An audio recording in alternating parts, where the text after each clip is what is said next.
परमपिता सतगुरु रामपाल जी महाराज की जय हो। सत साहेब भगत जी ये एक भगत हैं जो 67 साल अपनी उम्र बता रहे हैं। ये बस में टिकट बुक करते हैं जिसका एक टिकट पे 100 या 200 रुपए जो बता रहे हैं मिलते हैं कमीशन। तो भगत जी ये बिल्कुल भी समझ में नहीं आया भगत जी, तो कृपा करके एक ऑडियो में अगर बताएं तो बड़ी कृपा होगी कि किस टाइप की बस में टिकट बुक होती है। जैसे कि हम कभी सफ़र में जाते हैं तो बस स्टैंड पे जाएंगे और डायरेक्ट बूथ से टिकट ले लेंगे।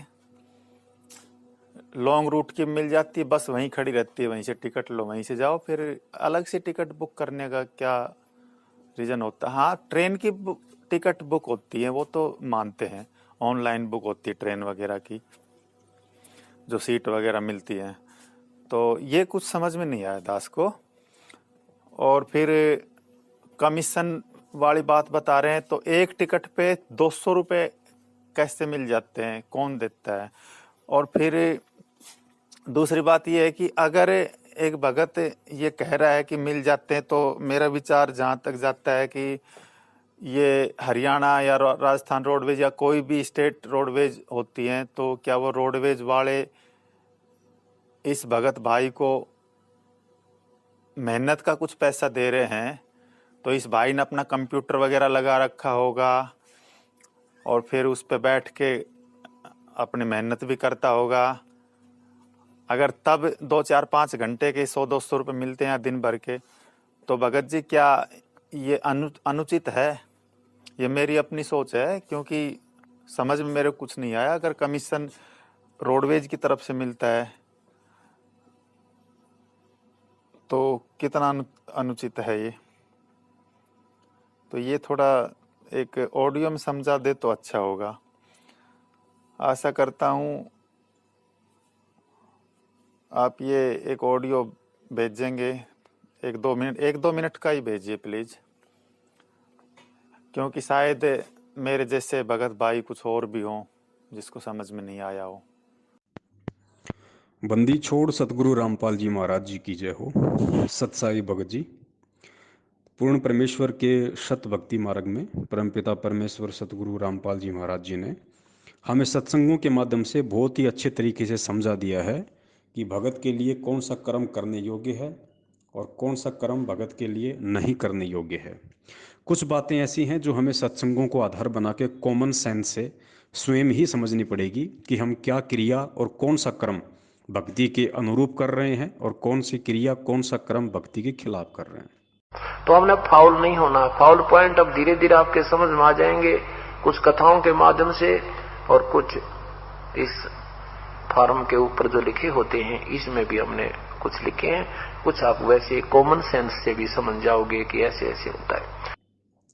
एजेंट दलाली या जो ये कमीशन खोरी का काम है भगत जी, ये परमात्मा की भक्ति में नहीं चलता है, क्योंकि ये नेक कमाई के अंतर्गत नहीं आता है। कुछ चीज़ें हैं जहाँ पे आपको परमात्मा ज्ञान आधार से परमिशन भी देते हैं कि भाई कौन कौन से ऐसे दलाली के काम हैं जो गलत दिशा में जीव को नहीं लेके जाते हैं, लेकिन साथ में वो कमीशन भी निर्धारित होता है। वो दलाली भी जो बीच में ली जाती है और निर्धारित होती है कि आपने किस अनुपात में लेनी है। जैसे एक होता है जब आप रेलवे स्टेशन पे जाएंगे और रेलवे स्टेशन के बाहर आपको कुछ काउंटर लगे हुए मिलेंगे जहाँ पे लिखा होता है रेल टिकट, रेल टिकट। तो जब आप उनके पास में जाएंगे और टिकट लेंगे तो आपको वो टिकट उसी रेट में मिलेगा जो रेट आपसे मुख्य जो रेलवे का काउंटर होता है प्लेटफॉर्म पे, वो लोग आपको टिकट काट के देते हैं, यानी उनका रेट सेम होता है। और जो रेलवे होता है, बाहर जो लोग जो टिकट काटते हैं, जो अपने एजेंट रेलवे के द्वारा निर्धारित होते हैं, जिन्होंने छोटे छोटे अपने कियोस्क लगा रखे होते हैं या कोई दुकान खोल के बाहर बोर्ड लगा के रखा होता है कि रेलवे टिकट काउंटर, तो अंदर वाले का यानी रेलवे डिपार्टमेंट का जो मुख्य जो काउंटर है उसका रेट, और बाहर जो छोटे छोटे जो एजेंटों के मार्फत उन्होंने लगवा रखे हैं, दोनों का रेट आपको सेम मिलेगा।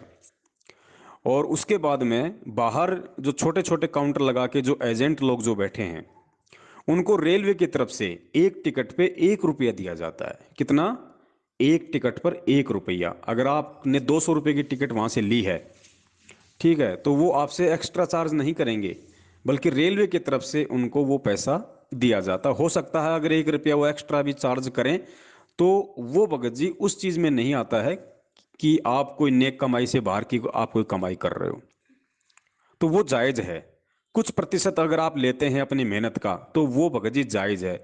अब मान लीजिए वो दिन में 500 टिकट काटता है, तो भगत जी वो एक छोटा सा ऑफिस भी लेके बैठा है, उसने कंप्यूटर भी लगा रखा है, उसकी लाइट भी खर्च होती है, और एक मजदूर भी अगर बाहर कहीं मजदूरी करता है तो 500-600 रुपये तो उसको भी मिल जाते हैं। तो वो जायज है, वो नाजायज नहीं है भगत जी। और जो ये प्राइवेट वाले हैं, क्योंकि उस भाई ने दास से जो सवाल किया था भगत जी, वो प्राइवेट ट्रेवल कंपनी के हैं, तो उनको जो कमीशन दिया जाता है या वो जो कमीशन लेते हैं वो भगत जी बहुत ज़्यादा होता है। वो परमेश्वर के भक्ति विधान अनुसार जायज़ नहीं है भगत जी। अब कहाँ तो सरकारी जो काउंटर है रेलवे टिकट, वो एक टिकट पे 1 रुपया दे रहा है, और कहाँ आप एक टिकट पर 200 रुपया कमीशन ले रहे हो। तो भार किसके ऊपर पड़ा? उस आत्मा के ऊपर पड़ा जो यात्रा करने के लिए आपसे टिकट ले रही है। तो ये जायज नहीं है भगत जी, ये नाजायज कमाई में आता है। वो आपकी मेहनत की कमाई नहीं है, वो एक नाजायज कमाई में आता है। और वो कमाई जो इतनी आसानी से आप इतने सारे पैसे कमा रहे हैं, वो पैसे भगत जी कभी भी आपके परिवार को सुख प्रदान नहीं कर सकते, क्योंकि वो एक तरीके से हराम की कमाई में आते हैं। फिर तो भगत जी ब्याज भी ठीक है, फिर तो ब्याज भी ठीक है। हम अगर किसी को 50,000 रुपये दे रहे हैं किसी की तकलीफ में, और उसके बाद यदि हम 2% ले रहे हैं, तो फिर तो वो भी जायज़ है। क्योंकि 500 रुपये की टिकट पे यदि आपको 200 रुपये मिल रहे हैं एजेंट गिरी करने के, तो वो तो ब्याज से भी ज़्यादा ज़्यादा बदतर हुआ। तो फिर तो ब्याज भी तो फिर तो ब्याज लेना भी ठीक ठहरा दिया जाना चाहिए। लेकिन परमेश्वर ने ब्याज को ठीक नहीं ठहराया। ब्याज लेने से परमात्मा ने इसलिए मना किया है कि आपसे यदि कोई पैसे उधार ले रहा है तो वो अपनी मजबूरी में ले रहा है, वो मजबूर है, वो दुखी है, परेशान है, और उसके बावजूद आप उसकी हेल्प कर रहे हो, और हेल्प के बदले में यदि आप उससे और पैसा ले रहे हो, यानी उस मजबूर आदमी को ब्याज देने के लिए मजबूर कर रहे हो, तो ये उसकी आत्मा को दुखाना है, उसको परेशान करना है। ये परमेश्वर की नज़रों में ठीक नहीं है। इसलिए परमात्मा ब्याज लेने से मना करते हैं। अगर किसी की मदद करनी है तो आप उधार रूप में करो। तो इसी प्रकार भगत जी कुछ धंधे ऐसे हैं, ठीक है, जो ट्रेवल एजेंट का भाई काम कर रहा है वो गलत नहीं है, लेकिन वो किस प्रतिशत में और बीच में वो कमीशन ले रहा है वो गलत है। अगर वो एक टिकट पर 5 या 10 रुपये लेता है तो भगत जी वो जायज़ है, वो नाजायज़ नहीं है। क्योंकि वो आसानी से सामने वाले को टिकट भी उपलब्ध करवा रहा है, बुरा नहीं कर रहा, उसका अच्छा कर रहा है। लेकिन उसका कमीशन लेने का जो तरीका है 100 या 200 रुपये एक टिकट के ऊपर, वो नाजायज़ है, वो भक्ति मार्ग में उचित नहीं है। वो पैसा फिर भगत को भगत जी दुर्बुद्धि देगा, उसको कुबुद्धि देगा, वो गलत काम में उस पैसे का प्रयोग करेगा। फिर उस कर्म से उस भगत को और ज़्यादा परेशानी होगी, मानसिक परेशानी होगी, अन्य कोई शारीरिक कोई परेशानी होगी। तो परमेश्वर ने जो हक हलाल की जो कमाई बताई है, वो आपकी आत्मा आपको स्वतः ही बता देगी, यदि आप भगत हैं और ज्ञान आधार से चल रहे हैं तो, कि मेरे लिए कितना प्रतिशत उचित है और कितना प्रतिशत उचित नहीं है। तो ये बातें हैं भगत जी, कॉमन सेंस की बातें हैं, ये हमारे को वैसे भी समझनी चाहिए। और आने वाले समय में भगत जी ये दलाली एजेंटगिरी के सारे काम धंधे परमात्मा फैल कर देंगे। कोई काम धंधा ऐसा नहीं होगा। और ये जितने भी लोग जो सरकारी नौकरियों पे बैठे हैं, हरामखोरी करते हैं, लाख लाख रुपए 50-50 हज़ार रुपये तनख्वाह लेते हैं, भगत जी ये सब खत्म कर देंगे परमात्मा।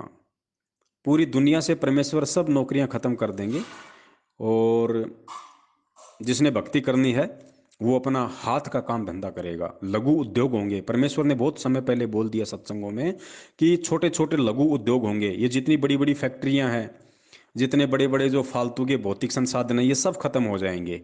आदमी सामान्य जीवन अपना जिएगा, और जो उसके जीवन में जिन जिन चीज़ों की ज़रूरत है उन चीज़ों के लिए परमात्मा भौतिक सुविधाओं से हटकर और छोटे छोटे लघु उद्योग गांवों में शहरों में स्थापित करवाएंगे, जिससे हर आदमी को रोजगार मिले। और हर आदमी, क्योंकि ये जितने भौतिक संसाधन हैं ये रहेंगे तो आदमी को उनकी प्राप्ति की लालसा रहेगी। और लालसा रहेगी तो उनकी प्राप्ति के लिए वो फिर बहुत ज़्यादा मेहनत करेगा या बहुत ज़्यादा उल्टे सीधे काम करेगा, 2 नंबर के काम करेगा, कम मेहनत में ज़्यादा कमाने की कोशिश करेगा, लोगों को ठगेगा, चीटिंग करेगा, धोखाधड़ी करेगा, उसके कर्म बिगड़ेंगे। तो परमेश्वर इस सिस्टम को ही खत्म कर देंगे। ये ज्ञान दे के आपको भौतिकवाद से दूर करेंगे, और जब आप भौतिकवाद से दूर हो जाएंगे, फालतू की इच्छा लालसा आपके मन में किसी चीज़ की रहेगी नहीं, बड़ी गाड़ी घोड़े बिल्डिंग इन चीज़ों की इच्छा ही आपके अंदर नहीं रहेगी, तो क्या इच्छा रहेगी आपको? कुछ नहीं, सिर्फ खाना पीना और परमेश्वर का भजन करना। अब उसके लिए आप 2 टाइम की रोजी रोटी के लिए आपको क्या चाहिए भगत जी? आपको कितना कमाने की जरूरत है? दिन में 400-500 बहुत है आपके लिए, हद मार के बहुत ज़्यादा होंगे उस समय। तो आपको ना कोई ज़्यादा टेंशन लेने की ज़रूरत होगी, ना ज़्यादा कोई परेशानी लेने की ज़रूरत होगी, और आप सामान्य जीवन अपना गुजर बसर करेंगे और परमेश्वर की भक्ति करेंगे। ये है भगत जी, ये परमेश्वर ने इस प्रकार से अपने सत्संगों में इन सब चीज़ों के बारे में बताया, तभी आदमी टेंशन फ्री हो सकता है।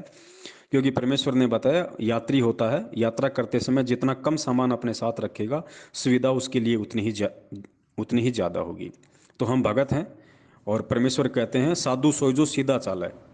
भगत वो होता है जो साधारण तरीके से रहे।